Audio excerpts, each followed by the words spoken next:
จัดหางานจังหวัดแพร่มุ่งให้นายจ้างและแรงงานต่างด้าวได้รับการคุ้มครองตามกฎหมายอย่างเป็นธรรม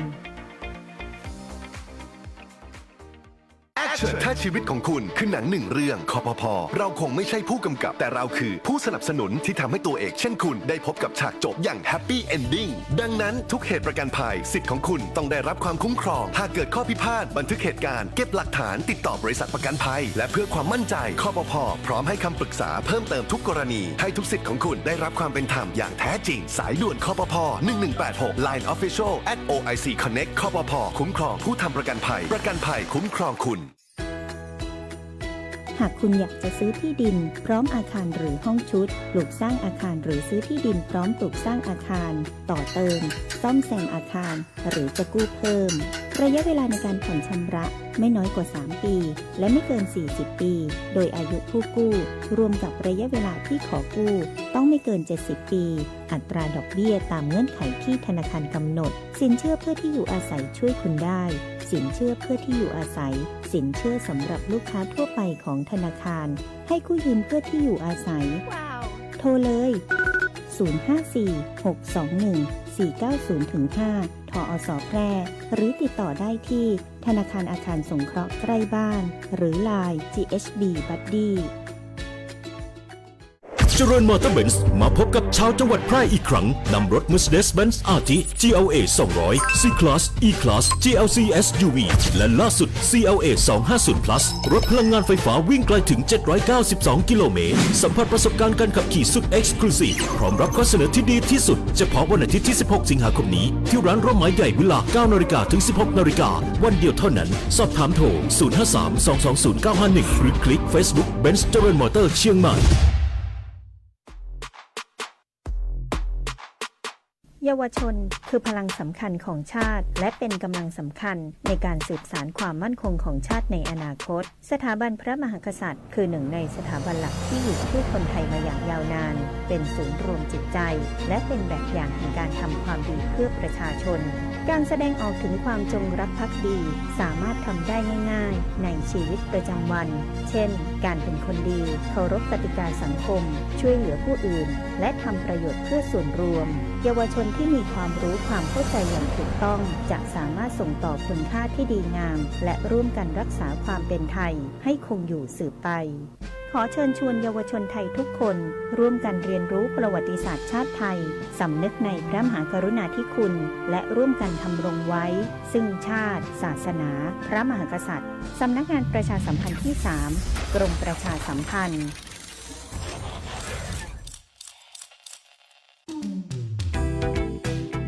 คุณกำลังฟัง FM 91 MHz สถานีวิทยุกระจายเสียงแห่งประเทศไทยจังหวัดแพร่ให้ความรู้คู่ความสุขที่นี่สถานีวิทยุกระจายเสียงแห่งประเทศไทยจังหวัดแพร่ส่งกระจายเสียงด้วยระบบ FM สเตอริโอมัลติเพล็กซ์ความถี่91 เมกะเฮิรตซ์ จากนี้ไปติดตามรับฟังรายการเขี่ยข่าวปลอมกำจัดข่าวเท็จเด็ดข่าวปลอมข่าวไหนจริงข่าวไหนมั่วเช็คให้ชัวร์กับรายการเขี่ยข่าวปลอมเช็คข่าวให้ชัวร์กับทีมงานสวทแพร่ FM 91 เมกะเฮิรตซ์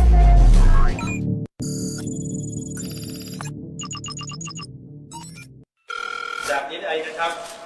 คุณเป็นผู้ต้องสงสัยคดีฟอกเงินครับจากไปรษณีย์ไทยนะครับพอดีมีพัสดุตกค้างไม่สามารถสมุดบัญชี9 เล่มพาสปอร์ต12 เล่มโดยมีติดต่อเจ้าที่เลยครับไม่ได้ครับได้ครับ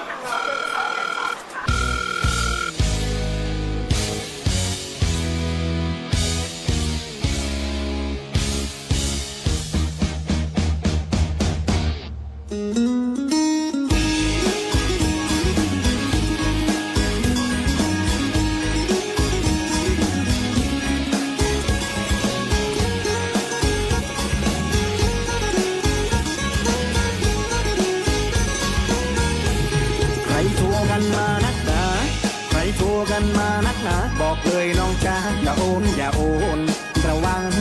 จะโดนพวกมิจฉาชีพหากินแบบใหม่อ้างเป็นตำรวจเจ้าหน้าที่หรือ DSI ตั้งสติ เอาไว้ อย่าเชื่อใคร อย่าโอนอย่าโอนอย่าเชื่อใคร อย่าโอนอย่าโอน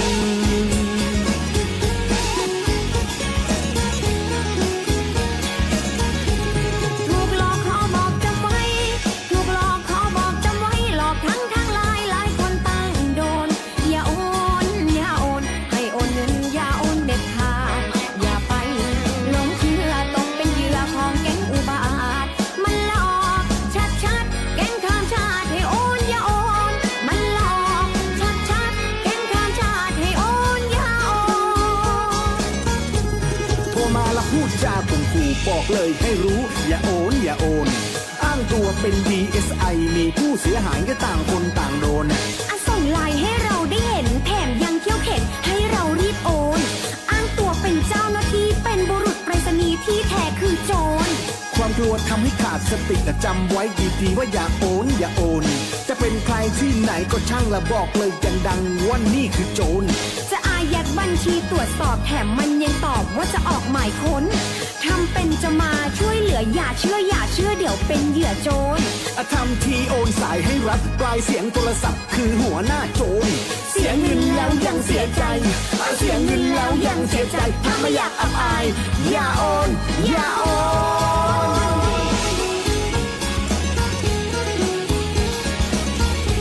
จะโอนเงินให้ใครจำไว้ จะโอนเงินให้ใครจำไว้ ไม่อยากเสียใจ อย่าโอนอย่าโอน ตอนนี้มีโจรคอเซ็นเตอร์โทรมาแอบอ้างอย่าไปหลงเชื่อตกเป็นเหยื่อช่วยกันระวัง ไม่อยากเสียตังค์บอกดังๆอย่าโอนอย่าโอนบอกดังๆอย่าโอนอย่าโอน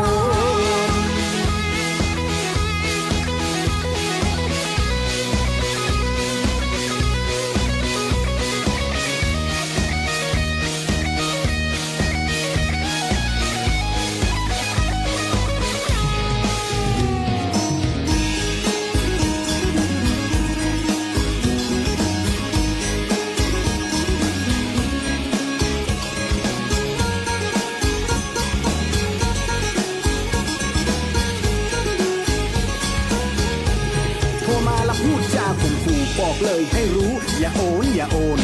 อ้างตัวเป็น DSI มีผู้เสียหายก็ต่างคนต่างโดน ส่งไลน์ให้เราได้เห็นแถมยังเขี้ยวเข็นให้เรารีบโอน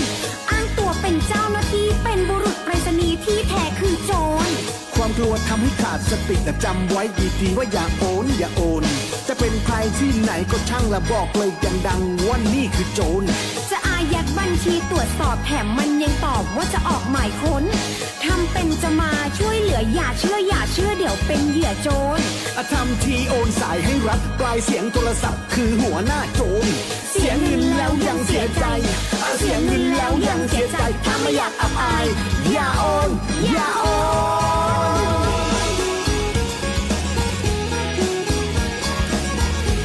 จะโอนเงินให้ใครจำไว้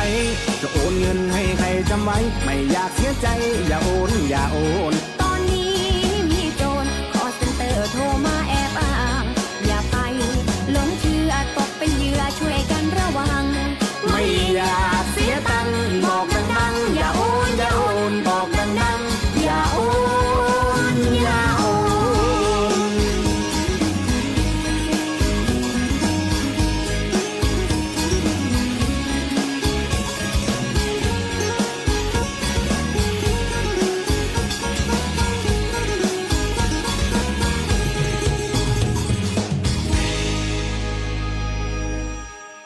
ถ้าใครนะคะเจอสถานการณ์แบบนี้ต้องตั้งสติ อย่าตกใจ ถึงถูกข่มขู่อย่างไรก่อนอย่าโอน อย่าโอน อย่าโอน จะโอนเงินให้ใครจำไว้ จะโอนเงินให้ใครจำไว้ ไม่อยากเสียใจ อย่าโอนอย่าโอน ตอนนี้มีโจรคอเซ็นเตอร์โทรมาแอบอ้างอย่าไปหลงเชื่อตกเป็นเหยื่อช่วยกันระวัง ไม่อยากเสียตังค์บอกดังๆอย่าโอนอย่าโอนบอกดังๆอย่าโอนอย่าโอน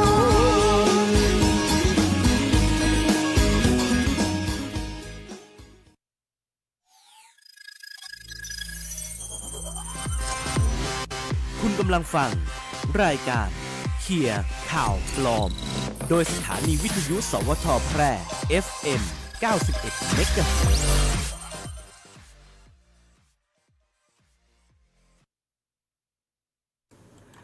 สวัสดีครับสวัสดีพี่น้องคุณผู้ฟังสวท8 FM 91 เมกะเฮิรตซ์ครับกลับมาติดตามแล้วก็อยู่ด้วยกันเนาะเวลาบ่าย2โมงไปจนถึงบ่าย3โมงครับเป็นประจำทุกวันจันทร์กับรายการเคลียร์ข่าวปลอมครับมาเป็นเปื่อนกับพี่น้องคุณฟังต่างสวท8 FM 91 เมกะเฮิรตซ์ครับนำข้อมูลข่าวสารเรื่องของข่าวปลอมข่าวแต้ข่าวเท็จข่าวลวงเอามาเคลียร์ให้กับพี่น้องคุณฟังได้แถลง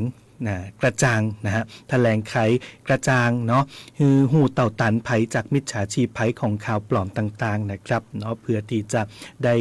นำเสนอข้อมูลข่าวจริงไปสู่พี่น้องคุณผู้ฟังแล้วก็คนอื่นๆกันตัวนะครับช่วยกันเนาะเพื่อให้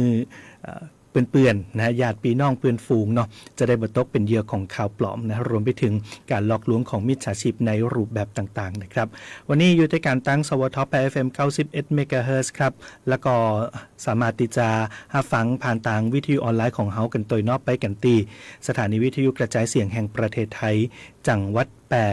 นะครับแล้วก็แอปพลิเคชัน NBT Plus นะครับของกรมประชาสัมพันธ์เนาะเอารวบรวมสื่อนะในสังกัดในเครือข่ายนะครับทั่วประเทศเลยบอกว่าจะเป็นวิทยุโทรทัศน์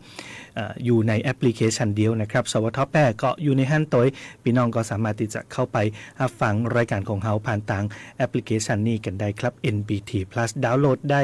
ทุกๆช่องทางกันเลยนะครับแล้วก็ทุกระบบของโทรศัพท์มือถือและนอกจากนี้ก็มีทางออนไลน์ให้รับชมภาพไปพร้อมๆกันนะครับที่ Facebook Fanpage นะครับสวท8เนาะนะใครอยากจะพอหูบนะแล้วก็ฟังเสียงไปด้วยกันนะครับเข้าไปดูกันได้ Facebook Live สวท8นะครับเคลียร์ข่าวปลอมอยู่เป็นเปื่อนกับพี่น้องคุณผู้ฟังยามบ่ายวันนี้นะครับวันจันทร์ที่10 สิงหาคม 2569อยู่กับผมธนชัยสุวรรณการทำหน้าที่ดำเนินรายการนอกกลับมาอยู่กับพี่น้องคุณฟังทุกท่านนะเหมือนเช่นเคยนะฮะอย่างที่บอกไปเฮาจะนำข้อมูลข่าวสารเรื่องของข่าวปลอมนะมาชี้แจงแถลงไขมาเคลียร์ให้กับพี่น้องได้กระจ่างนะว่าอันไหนเป็นเรื่องแต่อันไหนเป็นเรื่องปลอมนะเป็นกลไกหลอกลวงจากต่างมิจฉาชีพนะครับก็มาฟังรายการของเฮากันได้เริ่มต้นกันเลยเนาะสำหรับข่าวของเฮาในวันนี้นะครับข่าวแรกเลยนะอันนี้ก็เป็นผลสืบเนื่องมาจากต่างช่วงที่มีการพิจารณางบประมาณเนาะนะฮะ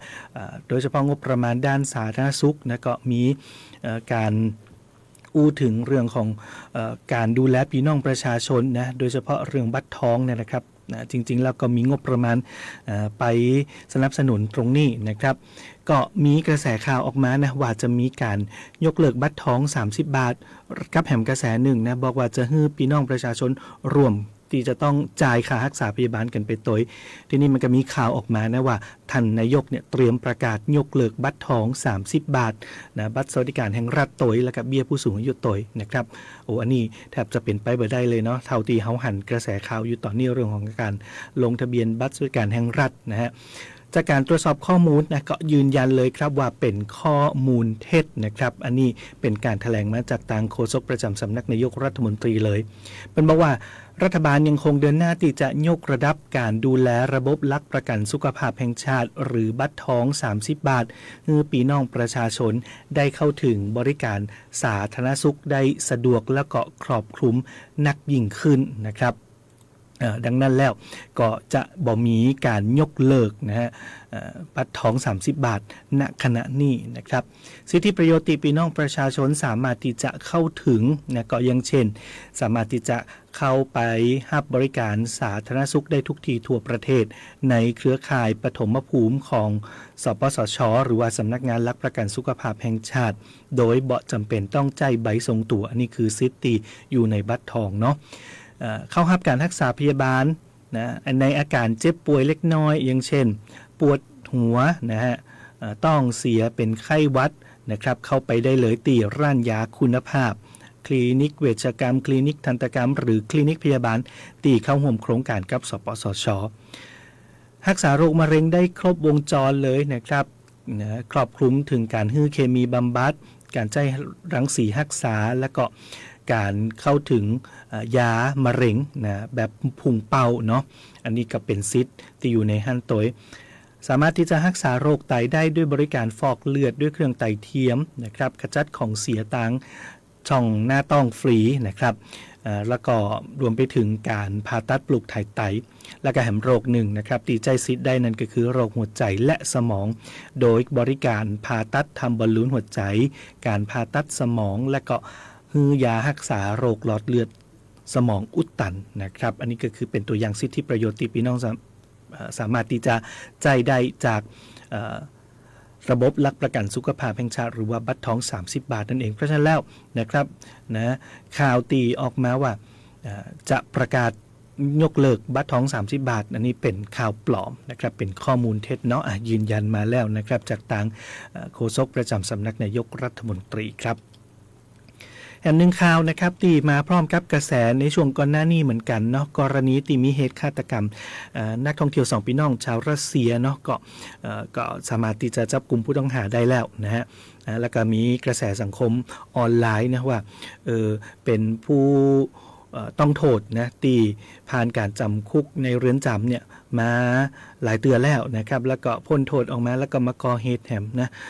หลายคนก็เรียกร้องให้ลงโทษขั้นรุนแรงเนาะอย่างเช่นการประหารชีวิตเป็นต้นนะครับก็เลยมีกระแสนะบางท่านก็หันต้อยนะตีจะให้ประหารชีวิตนะบางท่านก็อาจจะบ่หันต้อยเนาะตีว่าต้องพิจารณาตามโทษนะตามข้อกล่าวหานะตีต่างเจ้าหน้าที่เปิ่นจะได้ฟ้องร้องกันนะครับก็มีกระแสข่าวออกมาแหมนะครับว่าประเทศไทยเฮาเนี่ยเตรียมที่จะยกเลิกโทษประหารชีวิตโดยปริยายเนื่องจากว่าบ่มีการประหารชีวิตมาครบ10 ปีแล้วนะครับก็จากกรณีที่มีการเผยแพร่ข้อมูลอย่างตีบอกไปเนี่ยนะครับนะฮะต้องบอกว่าถ้าหากว่าประเทศไทยเนี่ยบ่มีการประหารชีวิตครบ10 ปีจะถือว่าเป็นการยกเลิกโทษประหารโดยปริยายหรือบ่จำเป็นต้องแก้กฎหมายใดๆทั้งสิ้นนะฮะอันนี้เป็นข้อมูลที่ยากให้เกิดความเข้าใจคลาดเคลื่อนนะครับนะยากให้เกิดความเข้าใจผิดหรือว่าเข้าใจคลาดเคลื่อนกันไปนะครับโดยถึงแม้ว่าจะบ่มีการประหารชีวิตเป็นเวลาเมินนะครับแต่บ่ได้หมายความว่าโทษประหารชีวิตจะถูกยกเลิกโดยอัตโนมัตินะฮะตามข้อเท็จจริงแล้วเนี่ยประเทศไทยมีการประหารชีวิตครั้งสุดท้ายเมื่อวันที่18 มิถุนายน ปี 2561 และหลังจากวันนั้นนะจนถึงปัจจุบันเนี่ยยังบ่มีการบังคับใจโทษประหารชีวิตแถมซึ่งก็ใกล้จะครบระยะเวลา10 ปีแล้วเนาะในวันที่18 มิถุนายน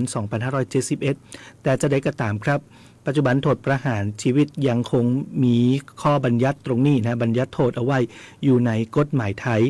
และผู้พิพากษาหรือว่าศาลเองเนี่ยยังคงมีการพิพากษาให้ลงโทษประหารชีวิตได้นะครับตามบทบัญญัติของกฎหมายเนาะถ้าหากว่าโทษหรือว่าลักษณะความผิดนั้นถึงขั้นที่จะประหารชีวิตแต่จะได้ก็ตามนะครับการยกเลิกโทษประหารชีวิตจะเกิดขึ้นอย่างสมบูรณ์ได้ก็ต่อเมื่อมีการแก้ไขกฎหมายภายในประเทศหรือว่าดำเนินการตามกระบวนการทางกฎหมายที่เกี่ยวข้องนะก็จะต้องมีการเสนอเรื่องเข้าไปให้ทางสภาเนาะมีการพิจารณาร่างกฎหมายต่างๆที่จะยกเลิกนะเพราะฉะนั้นแล้วจะบ่มีการยกเลิกโดยอัตโนมัติถ้าหากว่าบ่มีการพิพากษาลงโทษนะขั้นประหารชีวิตนะอันนี้ก็ต้องบอกเอาไว้นะครับว่าเนี่ยคือเกิดความเข้าใจคลาดเคลื่อนบิดเบือนกันไปนะครับโทษประหารชีวิตยังมีอยู่ตามบัญญัติของกฎหมายนะครับทั้งนี้ก็ขึ้นอยู่กับว่าความผิดนะระดับความรุนแรงของความผิดเนี่ยอยู่ในขั้นไหนนะสามารถที่จะพิพากษาโทษประหารชีวิตได้ก็อันนี้ก็ต้องอยู่ทางศาลที่เปิ่นจะมีการพิจารณานั่นเองนะครับก็ต้องย้ำนะว่ายังมีโทษนะอันนี้บัญญัติอยู่ไว้ในกฎหมายของประเทศไทยเฮาอยู่ครับมาตีแฮมหนึ่งเรื่องหนึ่งข่าวเนาะนะฮะหลายท่านอาจจะกังวลเนาะเรื่องของทุนจีนนะทุนจีนว่าอาจจะยากให้เกิดความเสียหาย กับระบบเศรษฐกิจในประเทศเนี่ยก็มีข่าวแห่งหนึ่งข่าวเหมือนกันนะครับในพื้นที่ตั้งเหนือของเฮานะใกล้ๆเมืองแปรนี่ตัวนะครับนะเป็นบอกว่ามีการมาตั้งโรงงานของทุนจีนนะครับเป็นโรงงานลำไยอบแห้งในจังหวัดลำพูนนะครับอันนี้จากการตรวจสอบนะครับเป็นบอกว่าสถานประกอบการดังกล่าวเนี่ยมีการดำเนินกิจการจริงนะฮะเป็นการยะลำไยอบแห้งแต่บอกพบว่ามีใบอนุญาตประกอบกิจการโรงงานตามกฎหมายนะก็แสดงว่ามีการอนุญาตให้จัดตั้งแต่ยังไม่ได้มีใบอนุญาตให้ประกอบกิจการนะฮะตามระบบของอุตสาหกรรมนะครับซึ่งตั้งคณะนี้เนี่ยตั้งสำนักงานอุตสาหกรรมจังหวัดลำพูนเป็นอยู่ระหว่างดำเนินการออกคำสั่งตามมาตรา37และแจ้งการกระทำความผิดตามมาตรา50 วรรค 1นะครับผู้ประกอบกิจการโรงงานในข้อหาที่ว่าประกอบกิจการโรงงานโดยบ่ได้รับอนุญาตและตั้งโรงงานโดยบ่ได้รับอนุญาตนะโรงงานนี่มีอยู่จริงนะครับแต่บ่ได้ดำเนินการอย่างถูกต้องเนาะนะฮะอันนี้เป็นไปตามข้อกฎหมายของพระราชบัญญัติโรงงานปี 2535 นะครับก็เป็นข้อมูลที่ทางกระทรวงอุตสาหกรรมกับสำนักงานอุตสาหกรรมจังหวัดลำพูนนะเปิดชี้แจงออกมานะครับเพราะฉะนั้นแล้วถ้าหากว่าพี่น้อง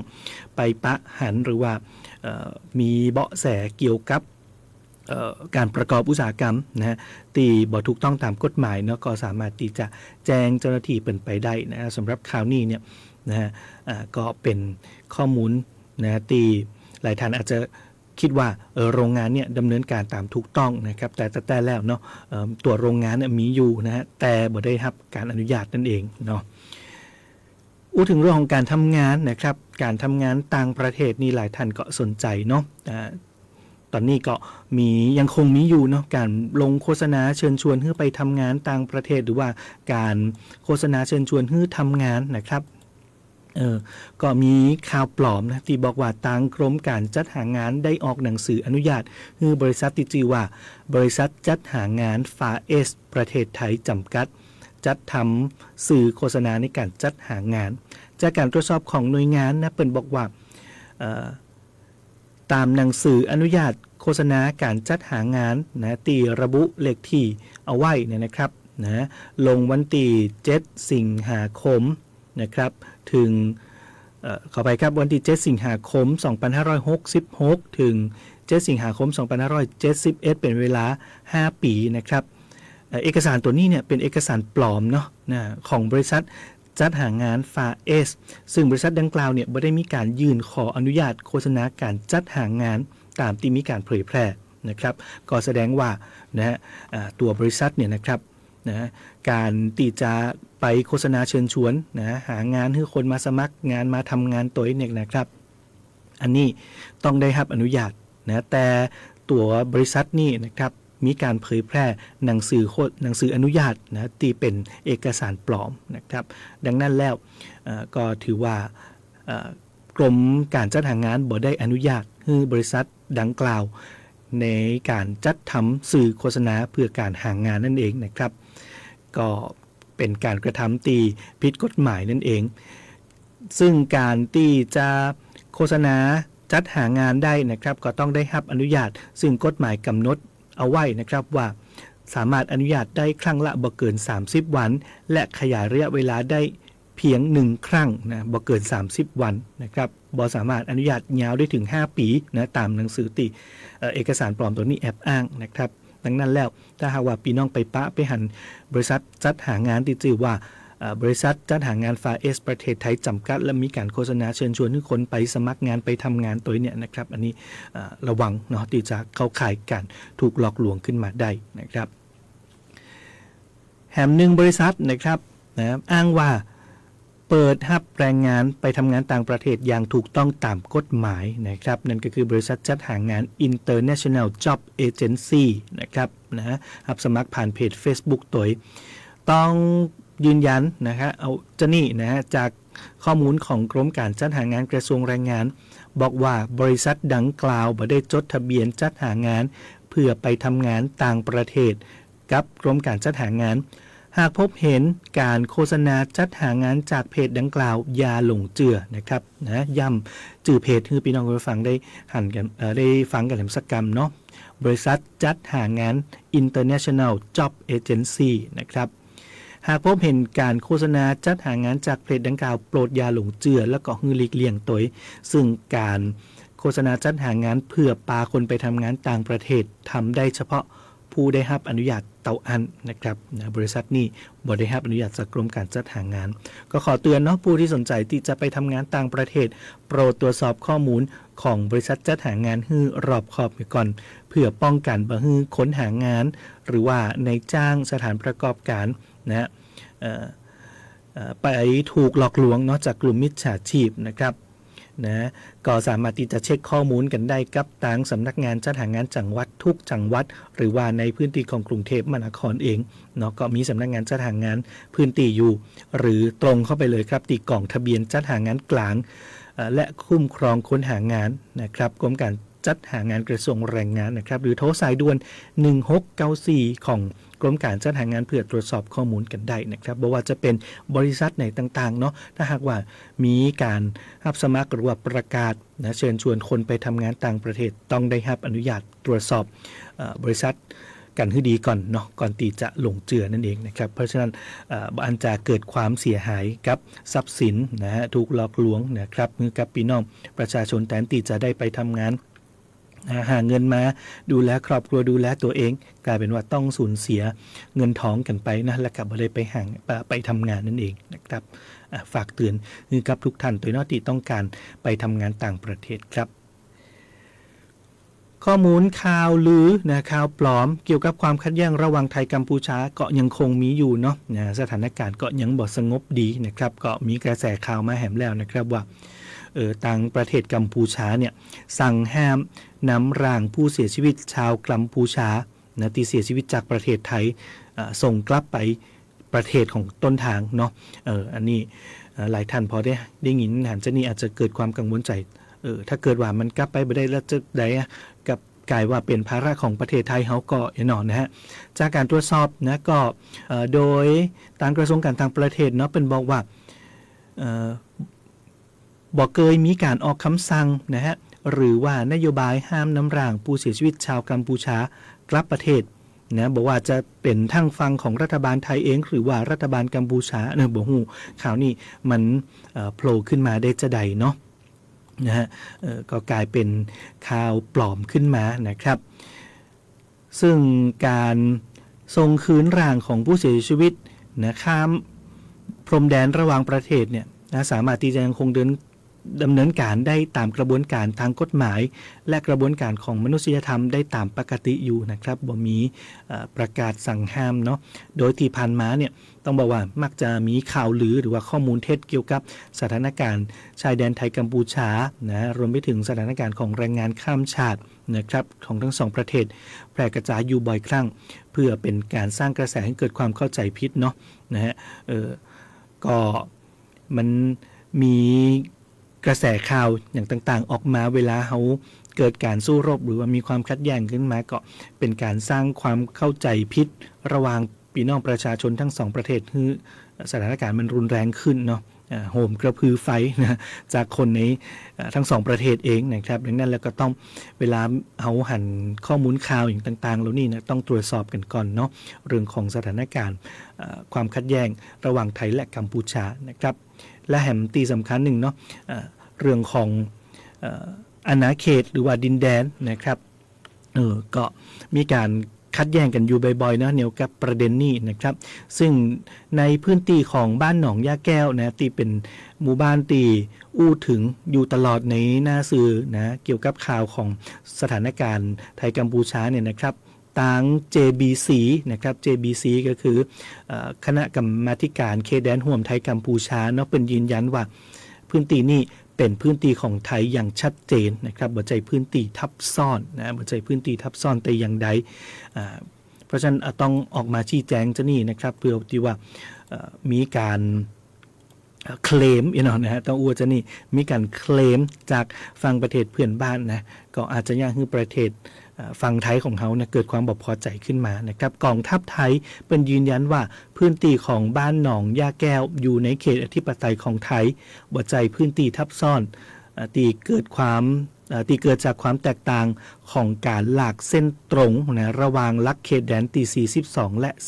43การดำเนินการทั้งหมดเนี่ยเป็นไปตามกระบวนการและหลักฐานทางประวัติศาสตร์ที่ได้มีการรับรองรวมกันแล้วนะฮะระหว่างคณะกรรมาการเขตแดนรวมไทยกัมพูชาและก็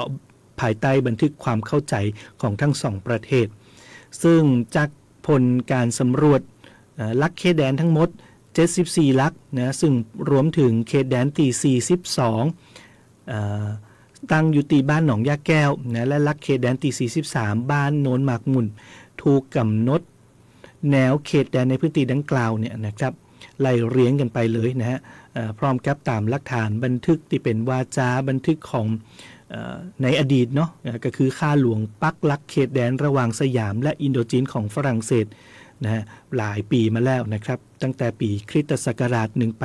1908ถึง1909นะตอนนี้มัน2026แล้วเนาะก็หลายร้อยปีแล้วนะครับนะมีการเปลี่ยนหลักเขตแดนต่างๆมาตลอดเนาะตั้งแต่หลักเขตแดนที่เป็นเสาไม้นะครับเป็นแผ่นโลหะแล้วก็เป็นหลักคอนกรีตนะครับก็แสดงว่า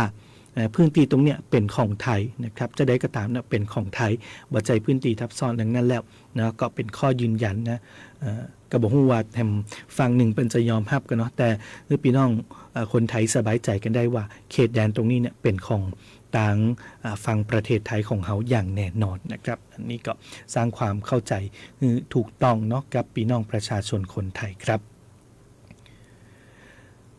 ก็เป็นข้อมูลข่าวสารนะเรื่องของข่าวปลอมข่าวแต้นะฮะนะมาเคลียร์มาแถลงไขเรื่องของความถูกต้องให้กับพี่น้องประชาชนคุณฟังได้รับฟังกันก่อนในช่วงแรกของรายการนะครับเดี๋ยวเฮากลับมา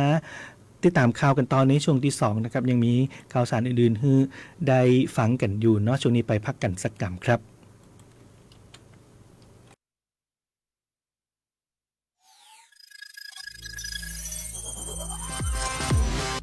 คุณกำลังฟังรายการเคลียร์ข่าวปลอมโดยสถานีวิทยุสวทแพร่ FM 91 เมกะเฮิรตซ์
สว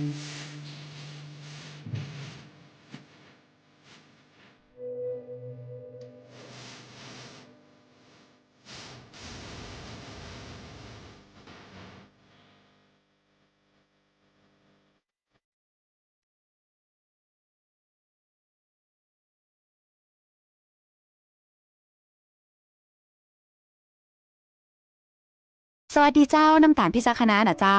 ขอเชิญชวนฮีโร่เจ้าประจำติสัญญาว่าจะมาบริจาคเลือดตึง3 เดือนและคนติมาบริจาคเตือแรกอยากให้อยู่ด้วยกันเป็นหมื่นๆส่วนคนติหายไปหมู่เฮายังรอคุณปิกมาหาเสมอเนอะเจ้าสำหรับไผที่ยังบ่เคยบริจาคเลือดมาลองเป็นผู้ฮื้อและมาเป็นครอบครัวเดียวกันเนอะเจ้าเพราะทุกวินาทีคือโอกาสช่วยชีวิตการฮื้อเลือดเลยเป็นเรื่องที่รอวันผูกบ่ได้ติดตาม Gift But Now ฮื้อเลือดฮื้อได้ฮื้อเลยได้ทุกแพลตฟอร์ม Official ของศูนย์บริการโลหิตแห่งชาติสภากาชาดไทยเจ้า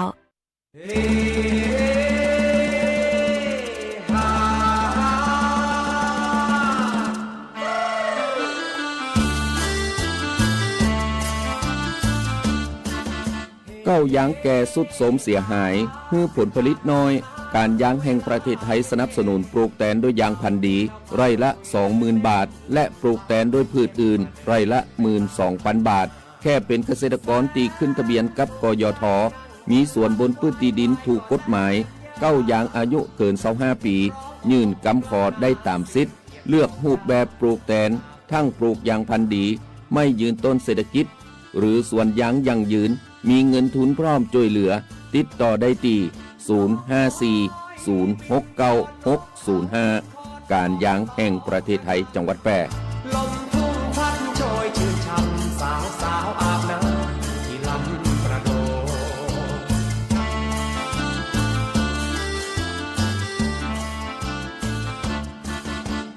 นกกระยางย่างเดินเลี้ยว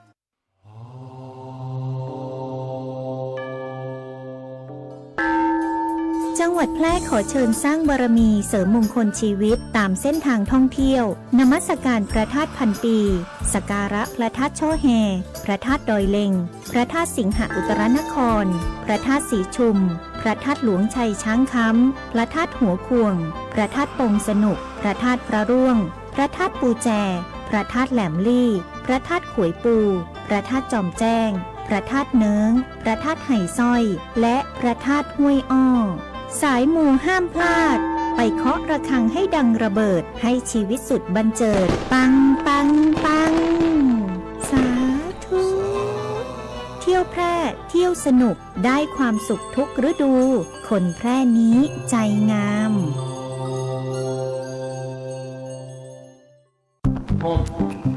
ผมคิดว่าลองเสพแล้วมันจะไม่เป็นอะไรหรือเปล่าไม่เห็นผมเสียทั้งความไว้ใจและเสียอนาคต ชีวิตอาจพลาดแต่ไม่ควรถูกทิ้งผู้ติดยาเสพติดสามารถเข้ารับการบำบัดรักษาและฟื้นฟูในสถานพยาบาลของรัฐเพื่อเริ่มต้นชีวิตใหม่ได้อีกครั้งพลาดได้รักษาได้ชีวิตไปต่อด้วยความปรารถนาดีจากสำนักงานประชาสัมพันธ์ที่ 3 กรมประชาสัมพันธ์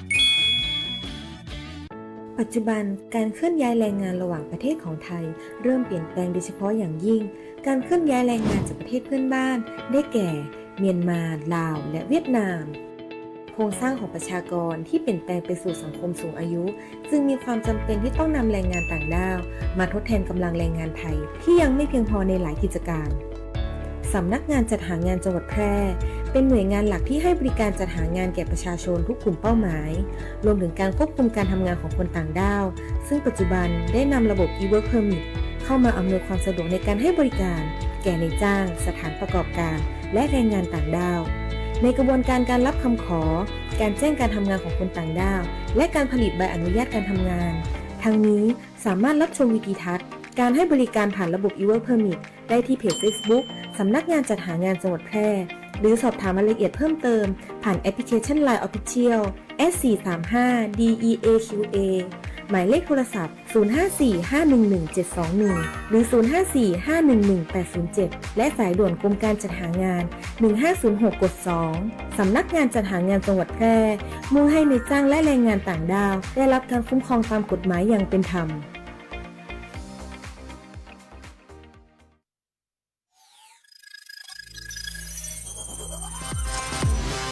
คุณกำลังฟัง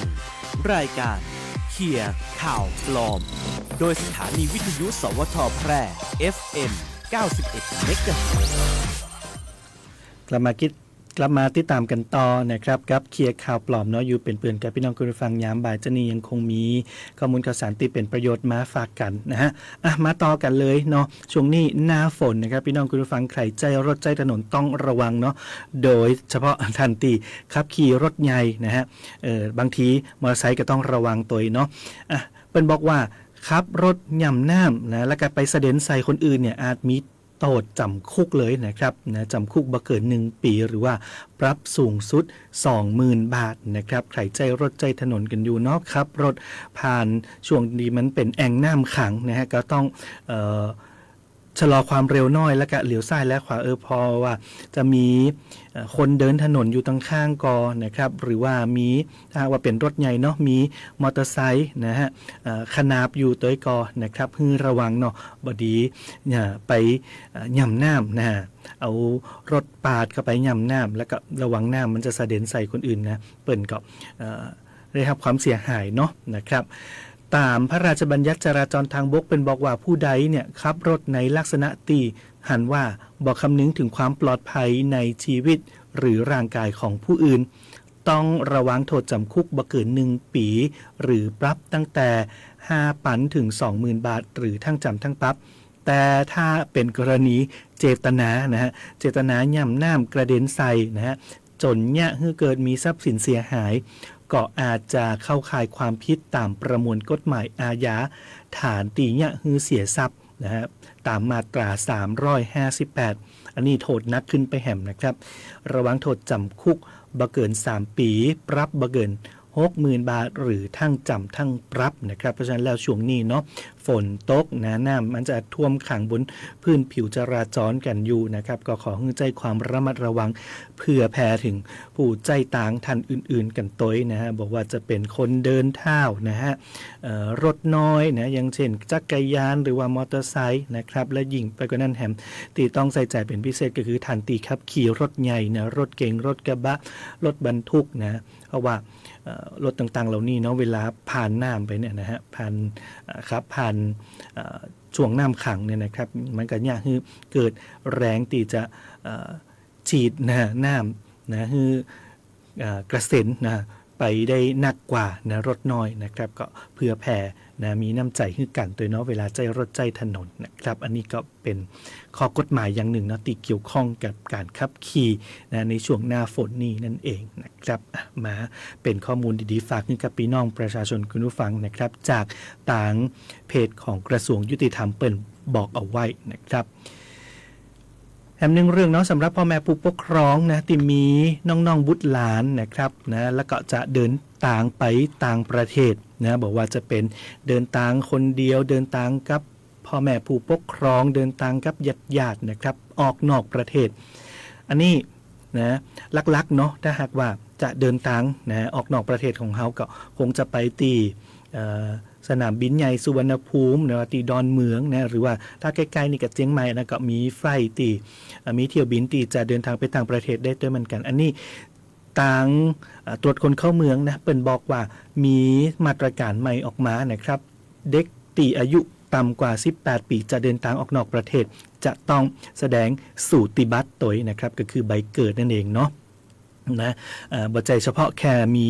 หนังสือเดินทางหรือว่าพาสปอร์ตตัวอันนะครับต้องพกสูติบัตรไปตัวครับท่านไหนที่กำลังจะวางแผนนะว่าจะไปแอลนะหรือว่าไปห่ำเหียนอย่างต่างๆนะเราจะไปส่งลูกนะไปต่างประเทศเนี่ยต้องเช็คข้อมูลนี้นะครับเพราะว่ามีกฎตีเข้มงวดขึ้นนะครับจากเดิมเนี่ยนะฮะคนที่อายุต่ำกว่า18 ปีจะเดินทางไปต่างประเทศนะแค่โชว์พาสปอร์ตอย่างเดียวนะก็สามารถที่จะเดินทางได้แล้วนะครับแต่ตอนนี้ทางตม.ของสนามบินสุวรรณภูมิเป็นประกาศออกมาว่าคนที่ต่ำกว่า18 ปีจะต้องมีการแสดงสูติบัตรประกอบการเดินทางออกนอกราชอาณาจักรทุกครั้งนะเหตุผลที่เป็นออกมานะประกาศนี้ก็คือมาตรการนี้ก็คือว่าเป็นห่วงเรื่องของความปลอดภัยของเด็กๆ ป้องกันปัญหาการปาเด็กออกนอกประเทศโดยบ่ชอบนะครับนะก็คือการลักลอบปาเด็กเนาะก็บ่ฮู้นะว่าเป็นสมมติมีผู้ใหญ่เนาะปาละอ่อนนะเดินทางออกนอกประเทศนะก็บ่ฮู้ว่าเป็นผู้ปกครองกันแต่กอนะครับหรือการปาไปโดยที่ผู้ปกครองบ่ได้รับรู้บ่ได้ยินยอมนะอันนี้ก็เพื่อคุ้มครองผลประโยชน์ของตัวเด็กเองซึ่งมาตรการใหม่นี้นะครับจะต้องมีการแสดงสูติบัตรในการตอนติดตรวจคนเข้าเมืองนะครับก็สามารถใจได้นะครับบอกว่าจะเป็นฉบับจริงนะปกสำเนาไปก็ได้หรือว่าเป็นรูปถ่ายในโทรศัพท์มือถือแค่โชว์ให้เปิ้นหันนะว่าใบเกิดของคนนี้นะเด็กคนนี้จื่อนี่อายุเต่าอีเกิดวันเดือนปีนี้นะพ่อแม่ผู้ปกครองเป็นใครเพราะว่าในสูติบัตรเนี่ยจะระบุเอาไว้เนาะว่าพ่อแม่ผู้ปกครองคือคนนี้นะครับเป็นภัยตั้งใดเพราะว่าแค่พาสปอร์ตมันไม่ได้บอกเนาะว่าจื่อพ่อแม่ผู้ปกครองเป็นใครนะครับก็เพื่อยืนยันความสัมพันธ์และก็เพิ่มความปลอดภัยในการเดินทางกรณีที่เด็กเดินทางกับพ่อแม่ผู้ปกครองแล้วไปด้วยกันเนี่ยอาจจะบ่มีปัญหาเนาะก็โชว์พาสปอร์ตและก็สูติบัตรแต่ถ้าเกิดว่าเดินทางกับพ่อหรือแม่คนใดคนหนึ่งอันนี้จะต้องมีเอกสารเพิ่มเติมเข้ามาแหมนั่นก็คือหนังสือยินยอมนะครับหนังสือยินยอมคือมีการเดินทางนะครับนะโดยสมมติถ้าเกิดว่าไปกับพ่อคนเดียวก็จะต้องมีหนังสือยินยอมจากแม่นะฮะแหม1 ใบประกอบโดยคุณแม่ก็ต้องไปติดต่อตีสำนักงานเขตหรือว่าที่ว่าการอำเภอเพื่อออกเอกสารนี่มาฮือเพราะว่าเอกสารตัวนี้ระบุเอาไว้ว่าจะต้องเป็นเอกสารตีทางราชการออกฮือนะฮะอันนี้ก็เพื่อฮือการตรวจสอบเนี่ยเป็นไปความสะดวกรวดเร็วเนาะใครที่สมมติเดินทางกับแม่คนเดียวนะฮะก็จะต้องขอความยินยอมจากพ่อตัวนะครับเนาะหรือนะถ้าไปกับญาตินะญาติพี่น้องนะฮะ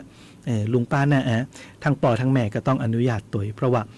เพื่อยืนยันในความสัมพันธ์นะคือการเดินทางของน้องๆนั้นปลอดภัยนั่นเองนะครับเป็นข้อห่วงใยนอกจากทาง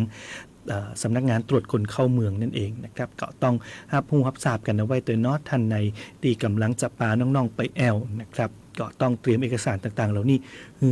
ครบถ้วนกันเอาไว้ตัวครับเป็นข้อมูลดีๆที่เอามาฝากกันในรายการเคลียร์ข่าวปลอมของเฮานะฮะในบ่ายวันนี้นะครับบอกว่าจะเป็นเรื่องของข่าวปลอมแล้วก็สาระข้อมูลต่างๆที่เฮามาอู้เอ๋ยกันนะครับเอาละหมดเวลาลงแล้วสำหรับวันนี้เนาะติดตามเคลียร์ข่าวปลอมกันครับวันจันทร์ถึงขอไปครับเป็นประจำทุกวันจันทร์เนาะ 14 นาฬิกาโดยประมาณไปจนถึง 15 นาฬิกาทางสวท8 FM 91 เมกะเฮิรตซ์วันนี้ผมธนชัย สุวรรณากาศต้องขออนุญาตลาพี่น้องคุณผู้ฟังไปก่อนป้ากันใหม่เตือนหน้าสวัสดีครับ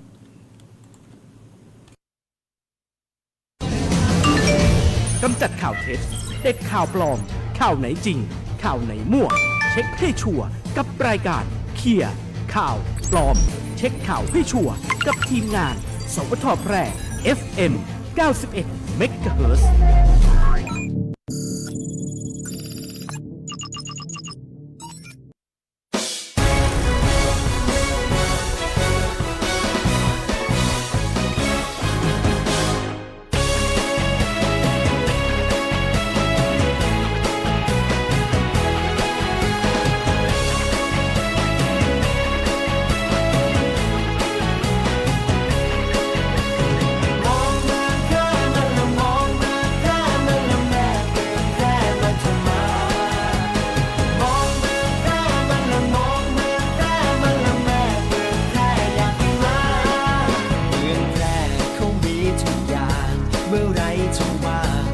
ชวนให้มา